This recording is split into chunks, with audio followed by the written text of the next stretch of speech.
ADX Florence exposed America's prison of no return. They call it the Alcatraz of the Rockies. Hidden in the mountains of Colorado, 100 miles from Denver, sits a place so secretive, so unforgiving, that even hardened criminals whisper about it with fear. Officially, it's called the United States Penitentiary, Administrative Maximum Facility, but the world knows it as ADX Florence, a place where America locks away its most dangerous men, terrorists, spies, mafia bosses, gang leaders, serial killers, the worst of the worst. But what really happens behind those walls? What does a prison look like when it is designed not for rehabilitation, but for permanent human disappearance? And the biggest question of all, is ADX Florence truly justice? Or is it something darker? Stay with me, because once you enter the gates of ADX Florence, you never come back. Chapter 1. The Prison of No Return. Florence, Colorado. Population barely 4,000. A sleepy town that could have been the backdrop of a postcard. But a few miles south lies the deadliest secret of all. In 1994, after a string of violent murders inside America's prisons, the government decided to build something new, something unbreakable. A prison not designed to control inmates, but to erase them from the world. That prison became ADX Florence, a $60 million fortress that opened its gates to house men too dangerous, too powerful, or too infamous to be held anywhere else. This facility will ensure the security of the public and protect prison staff from the most violent offenders. But secure doesn't even begin to describe it. ADX is built like a human vault, a place where the word escape doesn't exist, where silence itself becomes punishment. They call it the clean version of hell. Chapter 2, Designed for Silence. The design of ADX is unlike any prison in the world. Each inmate is sealed inside a concrete cell. 7 by 12 feet, barely larger than a bathroom. The walls are solid steel and reinforced concrete. The doors, a thick slab of metal with a slot for food and handcuffs. The bed, a concrete slab with a thin mattress. The desk, concrete. The stool, concrete. Even the shower is inside the cell, controlled remotely so the inmate never leaves. There's one window, 4 inches wide, a sliver of sunlight angled upward so the prisoner cannot see the mountains, the guards, or even the sky. Only a piece of nothingness. 23 hours a day, inmates are locked inside. 1 hour of recreation, if you can call it that, in another concrete box alone, where the only view is more walls. It's a prison built on one philosophy: total sensory deprivation. Chapter 3. The Residents of ADX. So who ends up here? The list reads like a hall of infamy. Zacarias Moussaoui, the so-called 20th hijacker from 9/11. Ramzi Yousef, mastermind of the 1993 World Trade Center bombing. Joaquín El Chapo Guzmán, Mexico's most notorious drug lord, locked down after escaping 2 maximum security prisons in his own country. Ted Kaczynski, the Unabomber who terrorized America with bombs for nearly 2 decades. Robert Hansen, the FBI agent who betrayed his country by spying for Russia. And hundreds more, terrorists, mob bosses, gang shot callers, men who once commanded armies. Inside ADX, they command nothing. Here, every man is reduced to a number. Here, power evaporates. Here, legends die in silence. Chapter 4. The Rules of Isolation.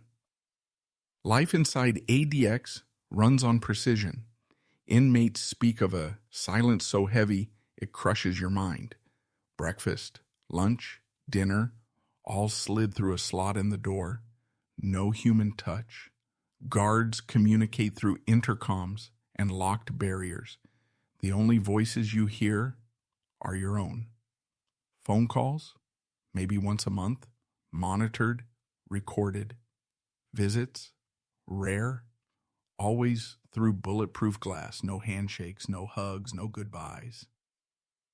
Even mail is filtered, read, and censored. For some, letters are their only lifeline. For others, even paper and ink are taken away.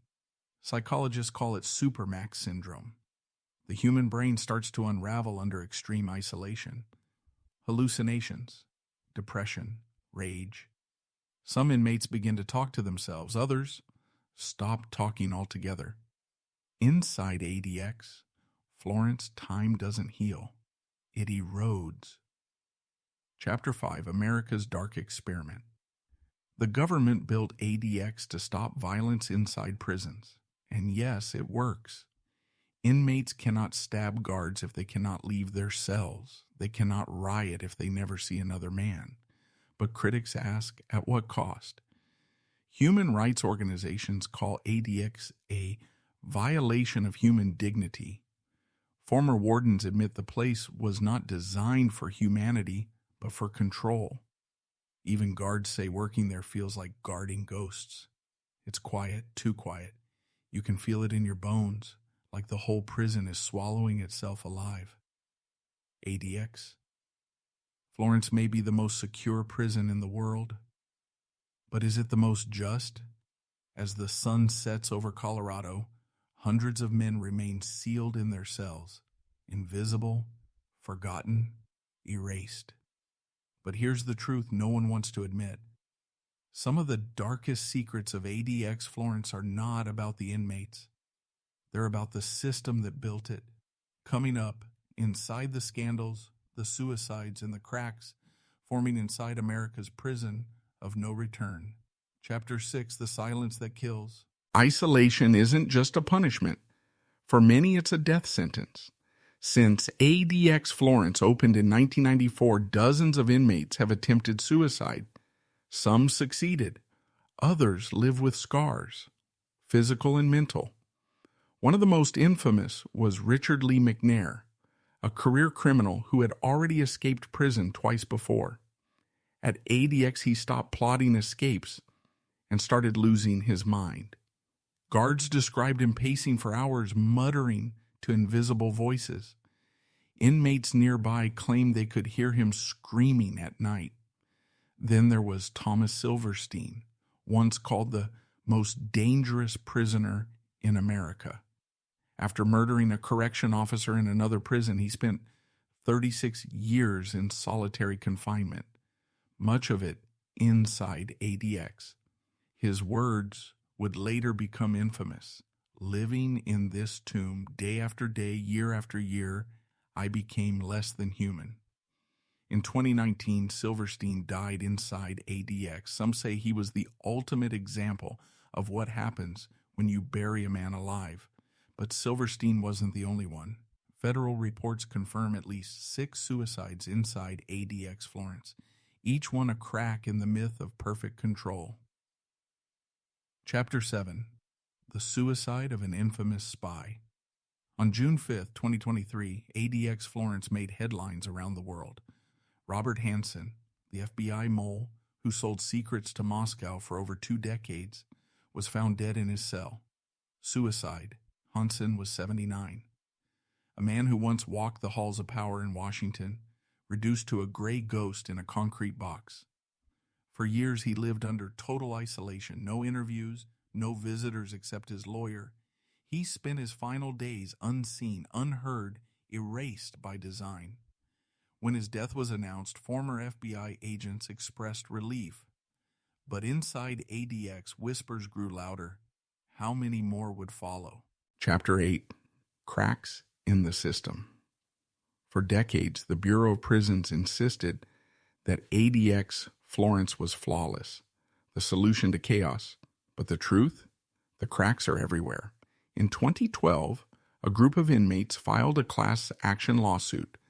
They claimed ADX was not just a prison, but a torture chamber.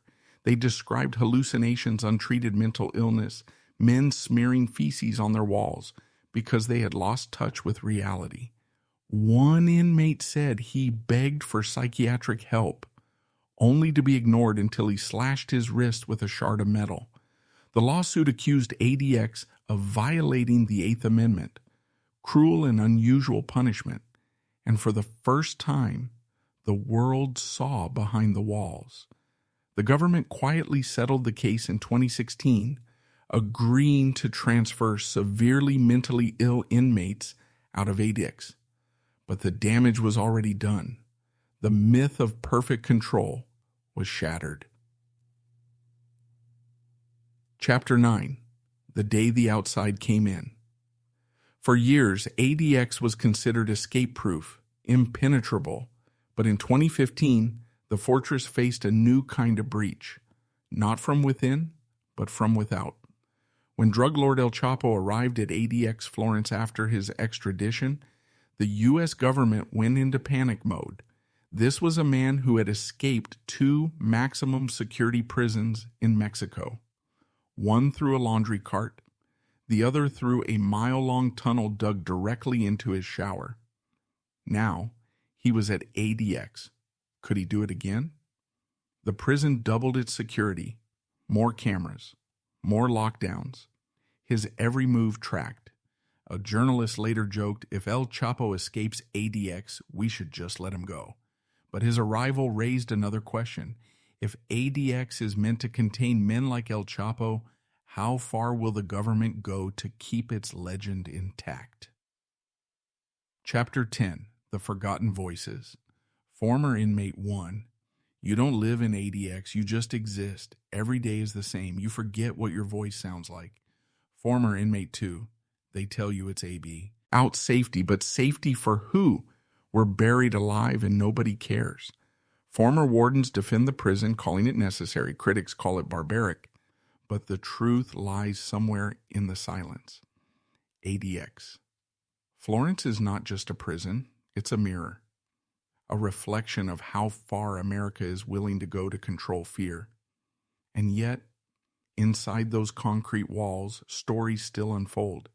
Secret hunger strikes, whispers of guard abuse, rumors of inmates who have found ways to communicate through the plumbing and vents, keeping their humanity alive in the smallest ways. Even in a place designed for no return, the human spirit fights to be heard. But ADX Florence is not just about silence and walls. It is about power. Who has it, who doesn't, and what happens when even the most feared men in the world find themselves powerless. Coming up, the infamous residents of ADX, the gangs that tried to run operations from inside, and the stories the government never wanted you to hear. Chapter 11. The El Chapo Lockdown. When El Chapo entered ADX Florence in 2019, the world watched. For decades, his name had been synonymous with escape. A man who once tunneled under an entire prison, who paid off guards, built underground railways, and commanded armies from his cell. But ADX was supposed to be different. Here, every move was calculated. Cameras monitored his every step. His meals were pre-screened. Even his exercise time was randomized to prevent patterns. El Chapo himself was quoted in court saying ADX was a prison within hell. But if one man could ever test the limits of the Alcatraz of the Rockies, it was him. To this day, rumors swirl, whispers of messages smuggled out, coded letters, and contacts still working on the outside. The truth? No one has escaped ADX Florence, but with El Chapo inside, the legend of escape was reborn. Chapter 12. The Gang Commanders, ADX. Florence doesn't just hold lone wolves, it cages entire empires. The Mexican Mafia, Aryan Brotherhood, Bloods, Crips, MS-13. The leaders who once commanded thousands of soldiers now find themselves trapped in cells the size of closets. But here's the catch. Leadership doesn't vanish. Even in isolation, these men have found ways to reach beyond the walls.